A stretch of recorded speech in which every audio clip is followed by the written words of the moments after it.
Comment ça se fait que le clip Transition de Suspect 95 n'ait pas encore atteint le million de vues et les gens sont là, ils dorment tranquillement dans le rap ivoirien, tout se passe bien pour vous, ça va, le rap ivoirien va bien. Alors que c'est sûrement l'un des clips les mieux réalisés, les mieux tournés et les mieux pensés du rap ivoirien. Yo les gars, c'est votre gars Mr Jeff et aujourd'hui on va analyser le clip Transition de Suspect 95 qui selon moi a mal fait de passer inaperçu parce qu'il n'est pas encore au million de vues. Au moment où je tourne la vidéo, le clip n'est qu'à 400 000 vues. Et pour ceux qui vont dire qu'ils débutent dans le montage, ceux qui débutent, qui adorent l'audiovisuel, allez regarder le clip juste par curiosité que pour simplement écouter la musique.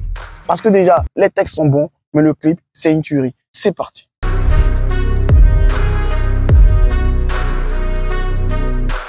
Pourquoi je disais que le clip Transition de Suspect 95 est l'un des clips les mieux réalisés du rap ivoirien? Il y a beaucoup de clips qui sont, on va dire, des bangers, qui sont bien foutus, qui sont bien montés, avec beaucoup d'effets visuels, beaucoup d'effets spéciaux qu'on connaît tous. C'est vrai que beaucoup me citaient certains clips comme par exemple de Imra, les fans de Imra, de Polo Chacal, de tout et autres. Mais pour ce clip-là, j'ai beaucoup adoré. Pourquoi? Parce qu'ils ont fait un défi assez intéressant. Tourner des vidéos en plan séquence, c'est l'une des choses les plus difficiles en cinéma et dans l'audiovisuel de manière générale. Certains gros clips qu'on a connus qui ont été tournés en plan séquence, comme par exemple le clip basique de Orelsan qui était tourné entièrement en plan séquence avec un drone qui coûtait plus de 10 000 €. C'est-à-dire le gars il crache le drone, il risque de perdre son emploi. Et on a aussi le clip de Childish Gambino qui a été une grande partie tournée en plan séquence, le début du clip. Et pourquoi je dis que c'est difficile? Parce que tout simplement, lorsque tu tournes en plan séquence, que tu rates une prise, tu dois reprendre entièrement du début. Évidemment! C'est beaucoup plus compliqué que lorsque tu dois tourner plusieurs prises différentes. Une prise, le gars, il est comme ça. Après, tu passes un autre angle, il est comme ça. Passes un autre angle, il est comme ça. C'est beaucoup plus flex, c'est beaucoup plus détente. Mais tourner en plan séquence, c'est beaucoup plus compliqué. Et souvent, pour cela, soit on utilise des drones, soit on utilise des ronés pour ceux qui n'ont pas beaucoup de matériel, ou des bras robotiques automatisés pour pouvoir faire cela. Et pour le clip Transition de Suspect 95, ils ont utilisé, on va dire, un truc assez intéressant. Une caméra qui était montée sur, j'ai bien vu, quelques petites séquences vidéo de making-of qui ont fuité. Mais déjà, il faut avoir une très bonne agilité pour manier ce genre d'appareil-là. Et savoir faire une chorégraphie assez intéressante avec le chanteur ou le rappeur. Parce que les rares moments où il a pu se changer, c'était lorsqu'il y avait des gros plans sur son visage. Ou par exemple, lorsqu'il y a eu un très gros plan, très long, sur la rose. Et déjà, la rose a été enflammée, on va dire, en post-production.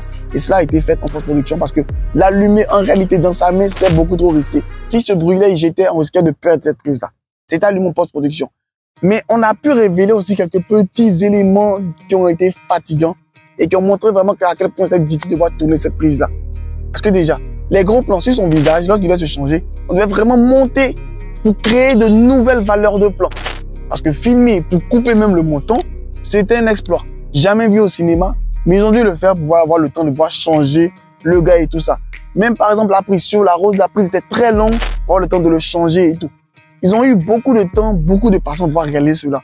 Et vraiment, tenter cela pour un son, c'est vraiment un truc que Suspect 95 au ces derniers temps. Suspect 95 dans la direction artistique, ces derniers clips montrent vraiment sa touche poussée de la direction artistique. Il montre vraiment qu'il ne fait pas des clips juste pour faire joli. Il ne fait pas des clips, on va dire, juste dans la rue avec des grosses caisses, des grosses voitures. On peut faire des clips tout simplement en studio, bien réalisés, bien tournés. On fait une comparaison à Didi B, mais Didi B on le fait également. On a vu le clip Aïcha, qui était vraiment bien réalisé, bien foutu en studio. Même le clip qu'il a sorti 2000 pour pouvoir teaser, on va dire, son album et tout, bien fait et tout, Boomerang, c'était bien fait en studio et tout. Mais pour la particularité de Suspect 95, l'étalonnage et tout est assez chaud très souvent. Étalonnage chaud, clip tourné avec des transitions qui sont plus accentuées sur la personne pour le clip Transition.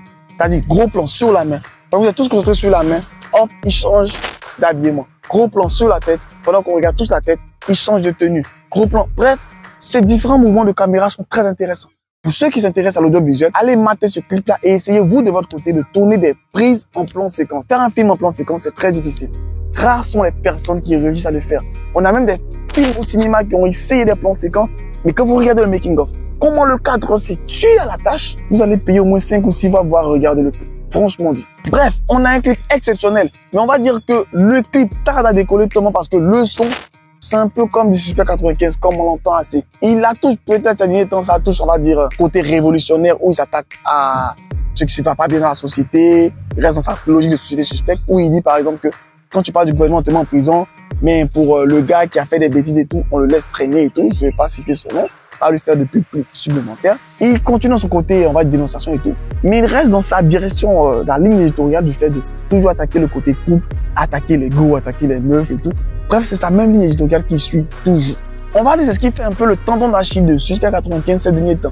Il fait des clips très bien foutus, des clips très bien réalisés, très bien montés, direction artistique, on n'en parle pas, mise en scène, on n'en parle pas. Mais le fait que le texte ne suive pas fait un peu le petit bémol. Il y a des rappeurs qui ont, on va dire, des textes autres avec beaucoup plus d'écriture, beaucoup plus de plumes. Bref, on va pas s'attarder sur là-dessus pour faire des critiques et tout ça. J'ai adoré vraiment la présentation, la mise en scène et tout ça. Juste, on va dire, un texte qui allait plus dans ce sens-là, pour vraiment mettre en valeur beaucoup de détails, beaucoup de trucs.